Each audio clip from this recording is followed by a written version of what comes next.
Welcome back to another video. Today we're here with this Ford Fusion. We're doing front strut assemblies and rear shocks.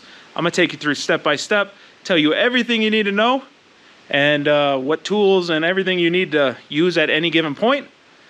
And I hopefully save you a bunch of money. So like, share, subscribe, put a comment down below for my algorithm, and let's get into it.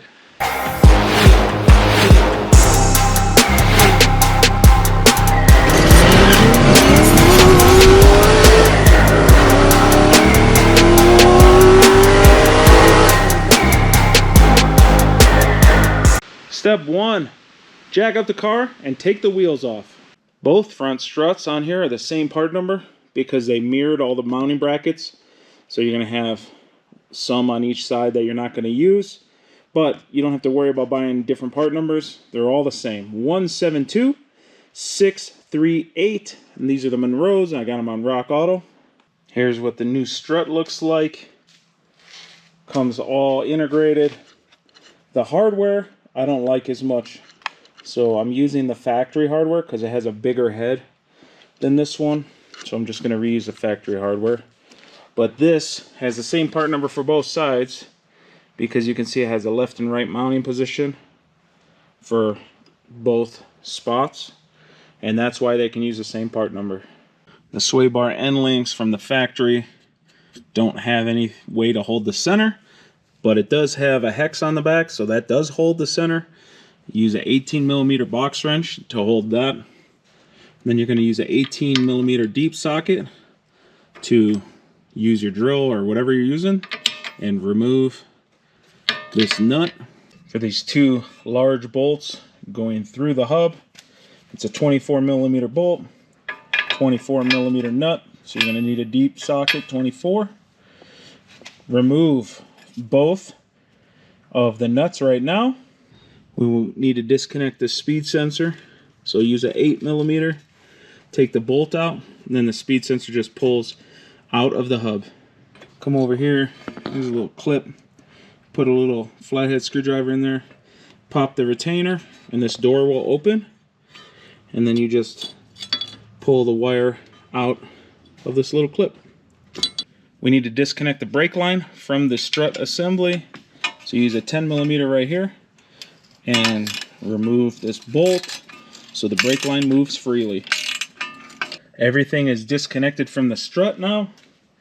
We're going to leave these here for right this second, and then we're going to go on top, disconnect the 3 from the top, and then we'll come back down here and I'll show you how to remove this. To get to the top of the front struts, we need to pop the hood. On top here, first thing we have to do is remove all 4 of these clips. You'll see there's one there, one there, one there, and one way on the other side. There's 4 of these. They hold down this piece. You have to be able to lift this piece because there's one bolt underneath. These are a 12mm. You're just gonna take these out. As you're taking them out, the strut will drop, so just be aware of that, but don't worry, it's not going to fall out. Just if you see that happening, don't freak out. As you can see here, the strut dropped down. The last 2 things holding this in at all are these 2 big bolts. So what you're going to do is you're going to grab it in the middle with one arm. With the other arm, you're going to pull out these bolts, and then you're going to pull it out this way.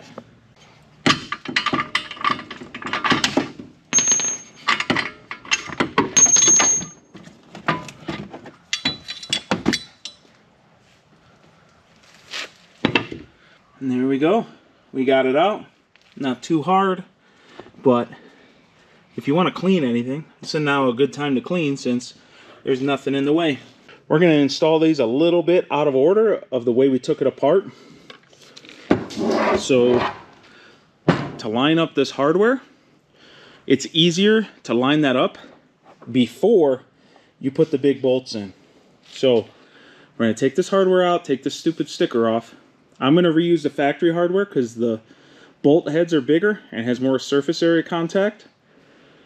And then we'll feed this up. We'll get all 3 of these bolts started by hand, And then we will mess around with these big bolts. A good note, when you're installing it, the flat end of this circle goes towards the engine bay. So the flat part goes right here. And then you got the 3 bolts. But the flat one goes inside on both sides. The flat side on that side will be pointed in. Flat side over here, pointed in. Now we feed this up in there. And we're going to start our first bolt. Once you got 2 of the 3 started, you need to get the 3rd one started, because if it just makes it really difficult if you don't. So it's even difficult like this.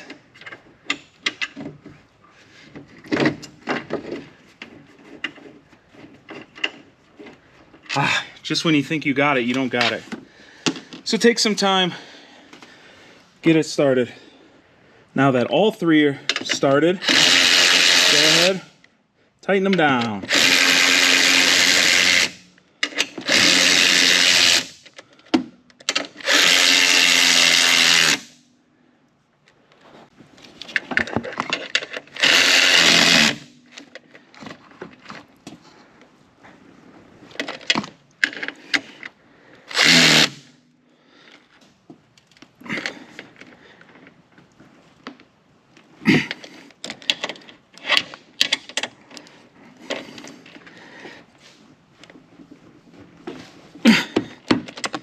If this is your last side and you completed both sides, at this point you can grab these clips, put them back on all the way around, all 4.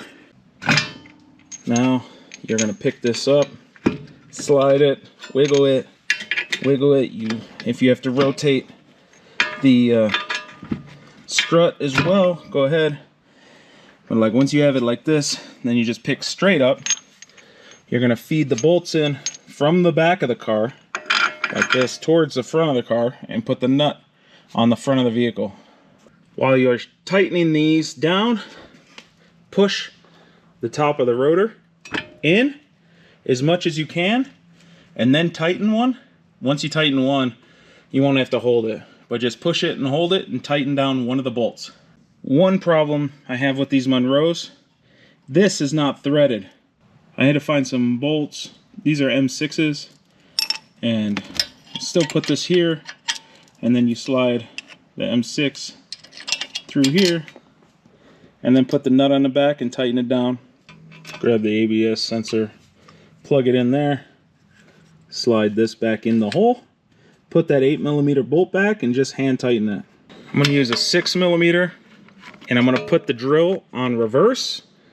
I'm going to put it here. I'm going to hold the nut with this wrench, and I'm going to reverse the center stud to tighten it down. Now that you've completed with this side, you're going to head over to the other side of the vehicle and do all the steps all over again in the same exact order that you just did it to complete this side. The shock mount we're using is a Dorman 542-845. The rear shocks we're using are just a plain old FCS 346-218. It's the same on both sides. The bottom of the shock is held in by 2 15mm bolts that go up through the control arm into the threaded part of the shock. Remove those. Before removing the top bolts, support the lower control arm so the pressure isn't yanking down on the top of the shock, and you won't mess up the threads that are in the body of the vehicle. The top of the shock, you have an 18mm bolt on each side. Remove those. After you remove those bolts, now you can remove the support from the control arm, and this whole thing will come down. Unless you bought everything brand new, you're gonna have to reuse some stuff. Grab the hex here on the shaft of the shock, then use a ratcheting wrench or something to grab this nut, take it off, or you can just pull down this bellow. It's just pushed into the mount, and then grab the centerpiece with vice grips, and then you can use an impact and get this off. Either way works because you're throwing the shock in the garbage. So you could either reuse the shock mount, the bellow, just the shock mount, just the bellow, whatever. I bought new shock mounts, but we're going to reuse the bellow. And yeah, if you want to spend the money for, you know, this to be pretty, I guess go ahead. But there's nothing wrong, it's not damaged. I'm going to reuse that. This I can't really trust. I don't know the condition, and we're just going to change it. These shocks do not have the nuts built in here. It's just a hole, so they give you 2 nuts that you got to use. And those ones look different than the one with the lock. The nylock one is the one that goes on the top. Here. First step to reinstalling, you slide this over, push it all the way down, grab the new shock mount, slide that over, and now we grab the nut, thread this on, and I'm going to impact this on. What you can do is grab it right at the top here, because that is where the bump stop is.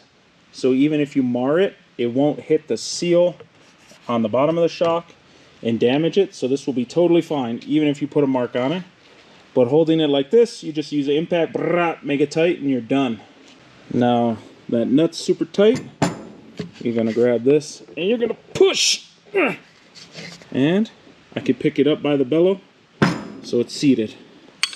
At this point, you are now ready to put this back into the vehicle. You have the angle of the control arm, and you have this thing angled. So you need to make sure you put it in the correct orientation. So you want the downside to be going towards the outside of the vehicle, and you want the angle up going towards the spring. So when we put this in here, right, the mount right now is twisted around. We don't care about that. All we care about is lining this up in that orientation. We're going to put the nuts and the screws in down here, and we're going to torque them down before we even mess with the top. Use a 15mm wrench or a ratchet or whatever you got. Hold the top, come down here, tighten up the 2 bottom. The bottom's nice and torqued. Now we're going to take the top, we're going to spin it in the right orientation. And if you see here, when I push it over, we're not lined up at all. So what we do is we jack up the control arm, and we keep jacking it up, and we hold this here, and as we're holding that there, it will lift up this mount until it hits here and here. And then once it's seated, the holes will line up perfect, and we can put the bolts in. As you can see now, I'm not holding it. It's pressed up against those 2 pins because I jacked this up high enough to compress it. Now the holes are perfectly lined up, and we're going to chuck those bolts in, tighten them down. These are tight and torqued down. Now we can lower the control arm. Make sure it still looks good and everything is nice and tight. Just double check if you want. And that's all there is to the rear shock. Now we're going to go on the other side, do the same steps. So I'm not going to show you the same exact steps, but you're going to do that on the other side. Thanks for coming and checking out another video, everybody. Hopefully this saved you a bunch of money so you could do it yourself. And, you know, even if it took a little extra time than the mechanic would have took, it's a learning experience. You got to always keep learning.